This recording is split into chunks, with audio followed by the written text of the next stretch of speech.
Deti, chcem vám pripomenúť, že treba si čítať Božie slovo, lebo od toho závisí naša budúcnosť a národy pred nami, keď neposlúchali Pána Boha, tak prišiel mor, hlad, meč a divá zver. A vidíte, je to tu. A Pán Boh nie je na vine, on je milostivý Boh. Ale on čaká našu poslušnosť a pokoru. A keď sa pokorí ľud, tak uzdraví aj celú zem. Pozrite. Efezanom 6. kapitola. Čo je tu napísané?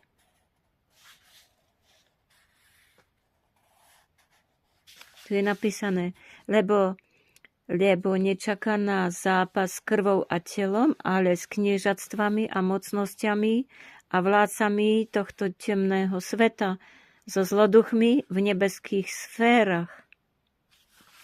Amen. Viete, aká je to pravda Božia? Izajáš, pozri, ďakovná pieseň.